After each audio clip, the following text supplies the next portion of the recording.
So it's the end of another week for me here at work. And I'm about to drive home. And I've got lots of plans during the week that I've made up in my mind during work. And one of them is making this exfoliator. So this is just for the feet, where you have the roughest of skin. So I've got some coconut oil, shea butter, and I'm going to add some coffee granules. You can use spent coffee granules. It's just to rub away some of the dead skin that you might have on your feet, especially during the summer just now. Oh, sorry, I forgot to say sugar as well. So especially during the summer just now, when I'm wearing sandals, my feet are a lot more exposed and they tend to just develop a lot more hard skin than they would during the winter time.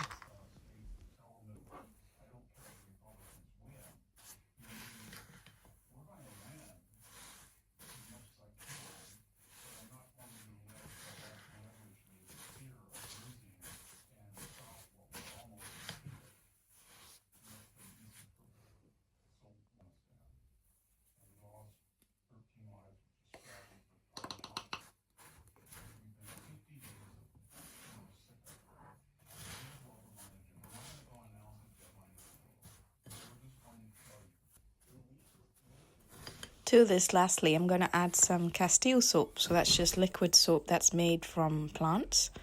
And that just gives it a sort of easy to spread sort of consistency that you would normally find in shop-bought exfoliators anyway. So that's the exfoliator done. Easy as that. And I've got these kitchen storage Tupperware or storage boxes I got from Home Bargain. They've got a suction seal, so it's an airtight seal at the top.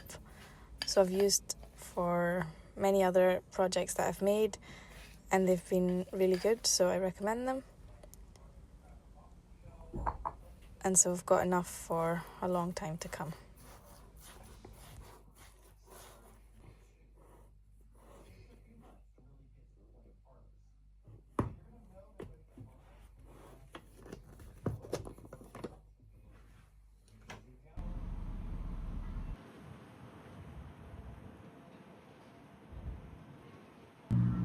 I don't know about you, but most of the days I only get evenings for some free time.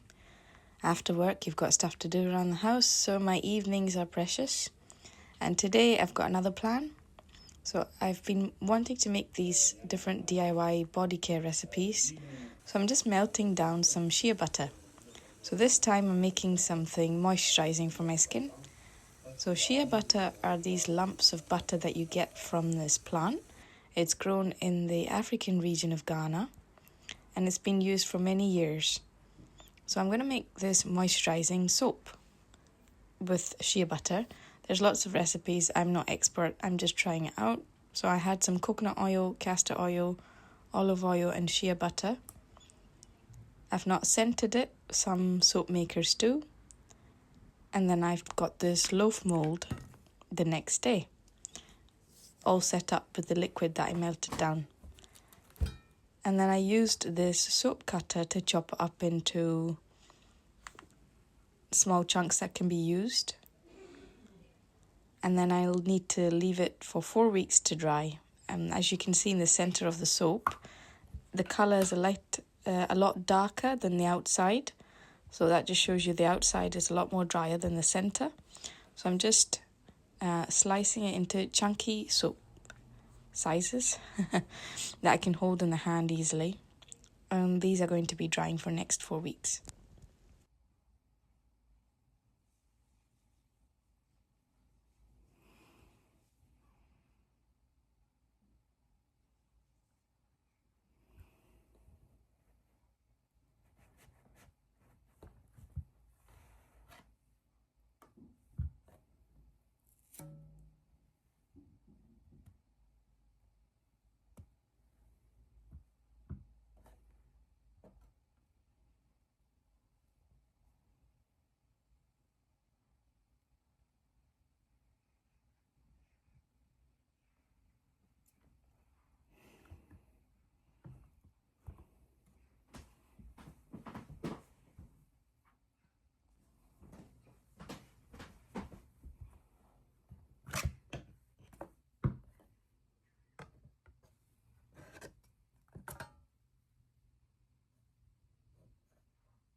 And lastly, I wanted to try making some body moisturizer. So I've got the same ingredient that I'm starting off with. However, you can use other things like, there's lots of butters, mango butter, kokum butter, kokum butter. There's lots of different types of butters, but shea butter is very moisturizing and I have dry skin. So here I am melting it in a bain-marie, so a double boiler, so it's not directly in a pan, but I've got hot water underneath my bowl, so it kind of creates a gently warming environment for the shea to not burn, but just to melt down. And I'll be adding other oils and some citrus fragrance to my body butter. It's a bit of a back and forth process, so once the oils have melted, I'm just adding in my fragrance essential oils. And then I'll put it in the fridge for an hour or so to thicken up like this. Or even a little bit thicker actually, because it was quite warm outside. It wasn't getting thicker as quickly as I'd like, or staying thick. So I put it back in the fridge and I got this consistency. You could leave it in your fridge for a little bit longer. I have seen other makers where they have a very creamy end product. I'm looking for something like this. So it's more like a very soft clay or icing. There's different formulations if you want something more liquidy. There's so many recipes out there. I would recommend looking on Instagram. On YouTube, there are a few recipes, but it's mostly makers that are selling their product. Whereas on Instagram, you can get Instagrammers who give out or sell recipes to make different types of lotions. So here's the end product. This lasted me, so I made this a while back now, and it lasted me a good 3 to 4 months. A little bit goes a huge way, and I did not have to keep it in the fridge. And I've got little containers that I can pop in my handbag. I just bought these off of Amazon, and I've managed to put the little body butter into them. So that's all my makes for this week, and I hope I've inspired you to make some products at home, because a lot of the products that we use do have chemicals in them. So I hope that you give some of these ideas a go, and I will see you in the next video. Goodbye.